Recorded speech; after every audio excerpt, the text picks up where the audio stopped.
Hello friends, this is Anoop Kumar Singh. Educators booster के इस YouTube platform पे आप लोग का फिर से स्वागत है। ज्योग्राफी के अपने इस क्विक सीरीज में मैं फिर से हाजिर हूँ आप लोग के सामने। और आज मैं एक महत्वपूर्ण लोकेशन को लेकर के आया हूँ, ठीक, जहाँ से क्वेश्चन कई जगह कई महत्वपूर्ण परीक्षाओं में, है ना, किसी न किसी रूप में आते हुए रहे हैं। चाहे वो राजधानी के रूप में आए हुए हों या फिर उसके मैपिंग पे बेस्ड क्वेश्चन आया हुआ हो। जैसे आज हम देखेंगे जिस लोकेशन को, वह होगा सेंट्रल एशिया के जो 5 देश हैं, ठीक है। सेंट्रल एशिया के जो 5 देश हैं, उन पांचों देशों को हम क्या करेंगे, आज अध्ययन करेंगे। इसका एक इतिहास है। एक इतिहास इसका यह है कि जब साम्यवाद, ठीक है, और पूंजीवाद में कोल्ड वार के समय, आपको पता होगा कोल्ड वार एक महत्वपूर्ण घटना है जिसे विश्व इतिहास में अध्ययन किया जाता है। तो वहीं से इसकी जड़ की शुरुआत होती है ना। तो हुआ है कि पूंजीवाद वर्सेस साम्यवाद जब आगे बढ़ा, तो धीरे धीरे धीरे धीरे यह घटना जब बहुत लंबे समय तक चली, तो क्या हुआ, इसके परिणाम स्वरूप क्या हुआ कि साम्यवाद में कई तरह की महत्वपूर्ण साम्यवाद अपने आप में, मतलब जैसे रूस साम्यवाद का एक प्रतीक था, ठीक। तो वहां पर कई ऐसे अंदरूनी और बाहरी ऐसे कारण थे जिसका डिटेल में चर्चा तो सब इतिहास में आप लोगों के साथ करेंगे, लेकिन मैं इतना ही कहूंगा कि उसमें कई आर्थिक, सामाजिक, सांस्कृतिक कारण थे जिसके परिणाम स्वरूप रूस जो है वह 15 भाग में टूट गया, ठीक है। और उन्हें टूटे हुए हिस्सों में ये जो मध्य एशियाई कंट्री हैं, उसी के परिणाम स्वरूप इनका जन्म होता है, ठीक है। तो आप अंदाज लगा सकते हैं कि रूस आज भी विश्व का सबसे बड़ा देश है, और जब ये सभी देश एक साथ जुड़े हुए थे रूस में, तो वह कितना बड़ा देश होगा। तो यही है मध्य एशियाई देशों का एक इतिहास भी। तो आइए अब इसके भूगोल को हम लोग देखते हैं, राइट। तो हम लोग इन पांचों देशों को आज हम लोग बहुत ज्यादा इसमें हौच पौच नहीं करेंगे, क्योंकि बहुत सारे लोगों को ना इस देश के लोकेशन के बारे में ही क्लियर नहीं होता है। तो मेरा आज यही ड्यूटी है कि मैं आप लोग को एकदम बिल्कुल मैपिंग पे एकदम क्लियर कट इन पांचों देशों को दिखलाऊंगा, उनके सीमाओं को दिखलाऊंगा, कौन किसके साथ सीमा लगाता है ये दिखलाऊंगा, साथ ही साथ इसके राजधानी को दिखलाऊंगा, ठीक है। उसके बाद यहाँ की नदियां, यहाँ के महत्वपूर्ण अन्य फीचर्स, महत्वपूर्ण शहर, ठीक है, और यहाँ के अनेक प्रकार के आर्थिक मतलब महत्व के बाद, ये सभी चीजों पे हम लोग बाद में चर्चा करेंगे, ठीक। तो आइए आज इस वीडियो के थ्रू हम लोग एक महत्वपूर्ण कंसेप्ट को बनाते हैं, राइट। तो आइए क्या हम लोग देखने वाले हैं, सेंट्रल एशिया, केंद्रीय एशिया या फिर सेंट्रल एशिया, ठीक है। सेंट्रल एशिया, ठीक है, केंद्रीय या फिर मध्य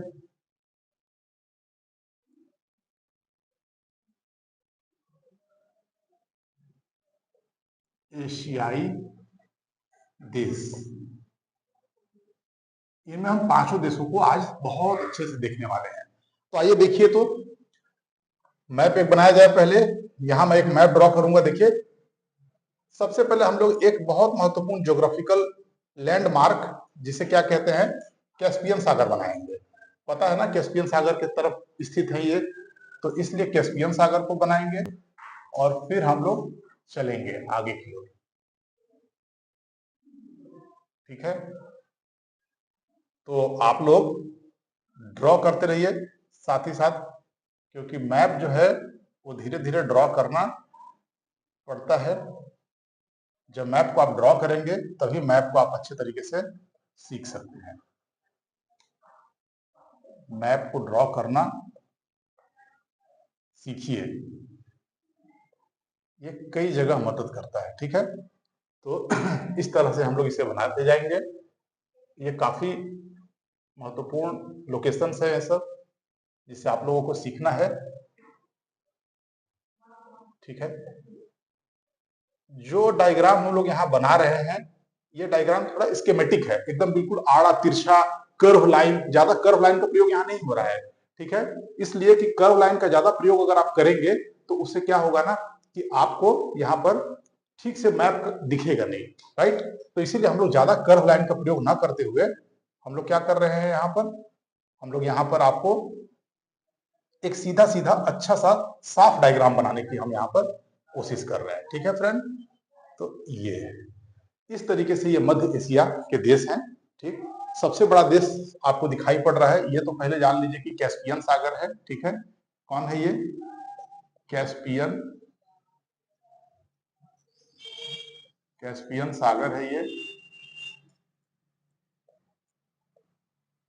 कैस्पियन सागर।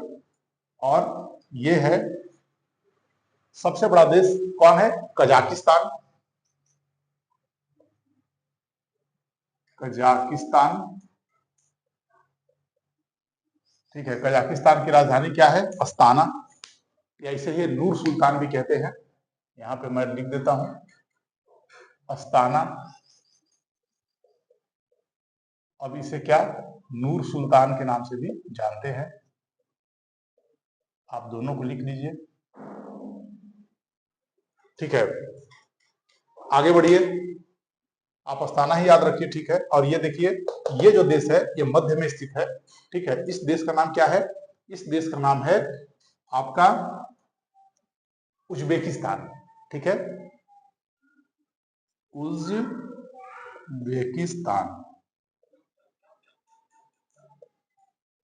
ठीक है, उज्बेकिस्तान। उसके बाद उज्बेकिस्तान के बाद फिर नीचे कौन आ जाता है? उसके बाद नीचे आ जाता है तुर्कमेनिस्तान, तुर्कमेनिस्तान,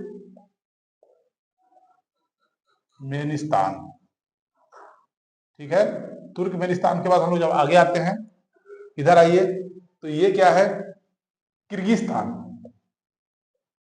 क्या? किर्गिस्तान,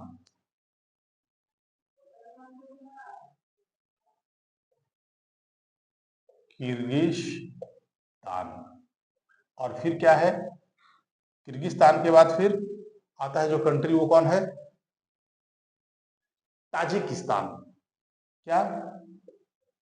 ताजिकिस्तान, ताजिकिस्तान, ठीक है।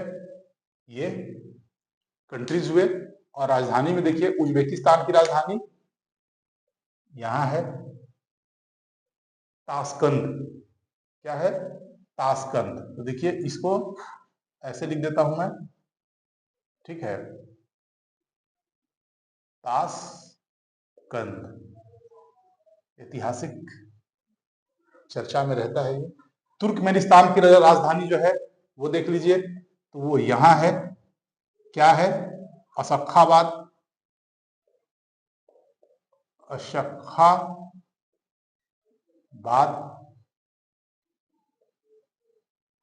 अशखाबाद, राइट। उसके बाद फिर आइए यहां पर, तो किर्गिस्तान की जो राजधानी है वो क्या है? बिश्केक, बिल्कुल यहां पर स्थित है ये बिश्केक, बिश्केक। और उसके बाद फिर है ताजिकिस्तान की राजधानी, बिल्कुल यहां स्थित है, ये क्या है? Dushanbe, Dushanbe, right. ये एक महत्वपूर्ण लोकेशन वाइज हो गया।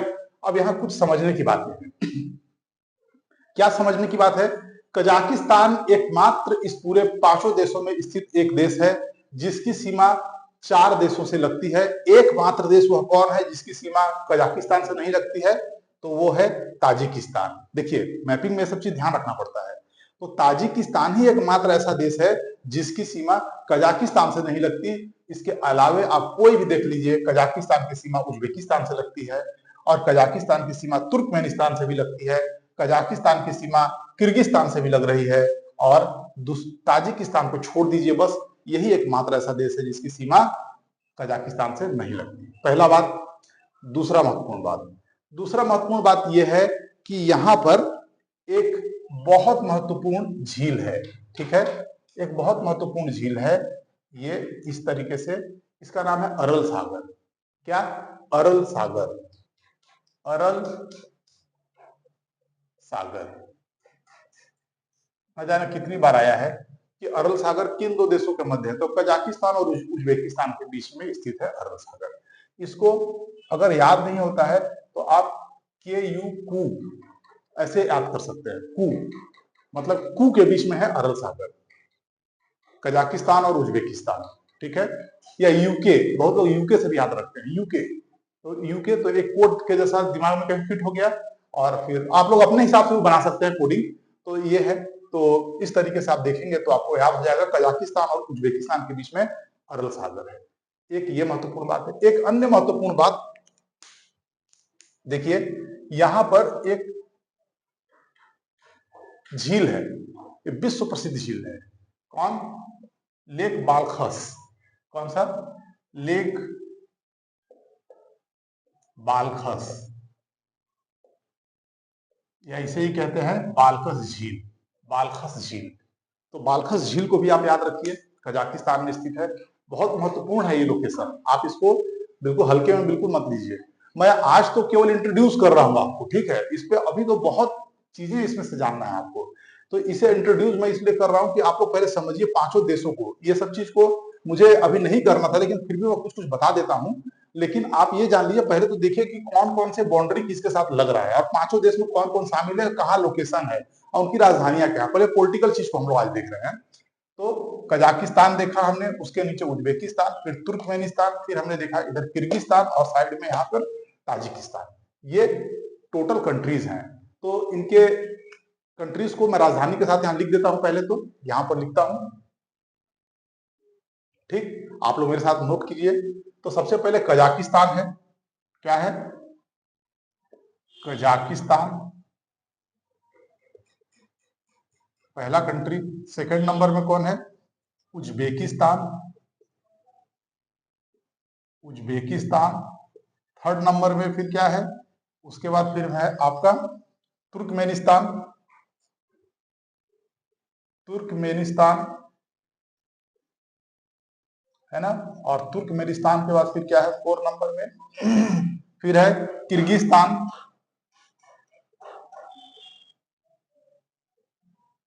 और फिर क्या है? 5th नंबर में है फिर, आप देखिए, उसके बाद फिर आपका है ताजिकिस्तान। ताजिकिस्तान, तजाकिस्तान भी कहते हैं, ताजिकिस्तान भी कहते हैं। अब इनकी राजधानियां, ठीक है, तो कजाकिस्तान की राजधानी मैंने दिखाया क्या? अस्ताना। अस्ताना। नूर सुल्तान अगर हो तो आप उसे भी याद रखिएगा, नूर सुल्तान, ठीक है। अस्ताना, नूर सुल्तान, दोनों को ध्यान रखिए। उज्बेकिस्तान की राजधानी मैंने बता दिया आपको, ताशकंद। ताशकंद। फिर आइए तुर्कमेनिस्तान, तो तुर्कमेनिस्तान की राजधानी अशक्खाबाद। अशक्खाबाद। उसके बाद फिर किर्गिस्तान की राजधानी बिश्केक। बिश्केक। और फिर ताजिकिस्तान की राजधानी दुशांबे। दुशांबे। इन्हें आप ध्यान से याद रखिए, देख लीजिए, सारा मैंने यहाँ पे लिख दिया सभी राजधानियों को। तो इस तरीके से आपको इन बात को समझना था, जानना था। यहाँ पर एक क्या है कि देखिए, यहाँ पर देखिए पामीर का जो पठार है वो देखिए इस रीजन में पूरा फैला हुआ है।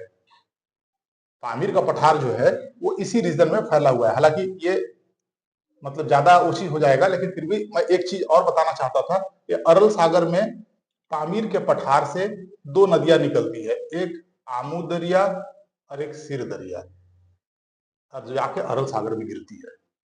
इसको मैं डिटेल में बता दूंगा बाद में, आप इतना ही जानिए कि एक नदी जो है, ये पहली नदी है, इस पहली नदी का नाम है सिर दरिया।